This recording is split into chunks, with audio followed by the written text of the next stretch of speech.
All we want is respect and support in a sense that we're all in this together, but that's not what we're seeing coming from the White House. This morning, I woke up to this.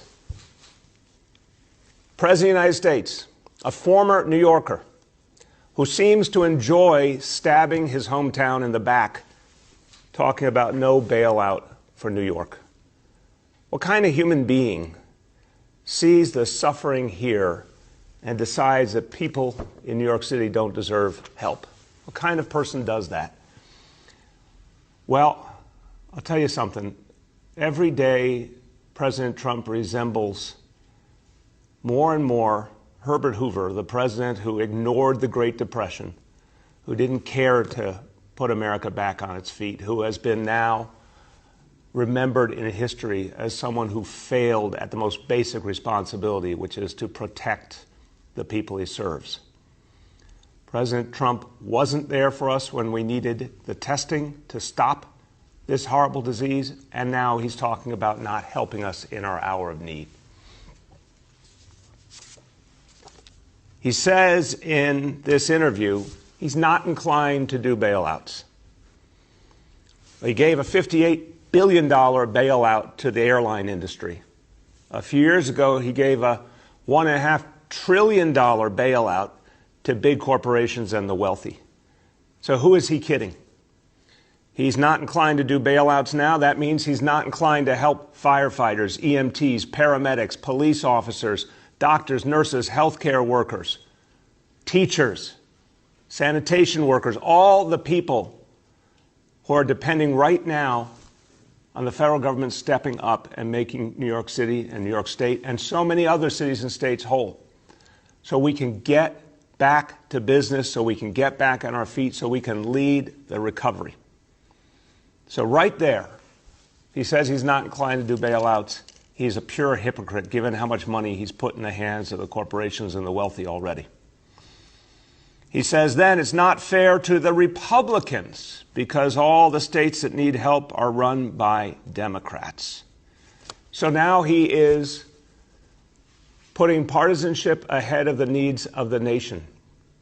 You know, I referenced Herbert Hoover a moment ago. Even Herbert Hoover in his worst moments didn't try and pit Americans against Americans, one part of the country against another. In a crisis, a leader is supposed to bring us together. The president is doing is playing politics while people are suffering. He says it right out loud there. The states that need help, run by Democrats. Who cares who runs the states? The people need help. They're Americans who need help right now. Do you not care about that firefighter, that EMT, that paramedic, that police officer, that healthcare worker because they live in a state run by a Democrat or a city run by a Democrat? Does that make them less American in your view, Mr. President? It's absolutely unacceptable. We've never seen anything like it in the entire history of this republic. And people won't stand for it because we need help. We need help because people have been fighting and suffering, and all we're asking to do is get back on our feet so we can contribute to this national recovery. There's not going to be a national recovery without New York City and New York State and cities and states all around the country that have been hit so hard. I don't know what country he's living in, but here in the United States of America, people are hurting. And it doesn't matter what state they're in. It doesn't matter if it's red or blue. It doesn't matter who they are. They're hurting and they need the help of their government. And now we have the President of the United States trying to back away from his responsibilities. Look, we cannot allow this to happen, and we won't.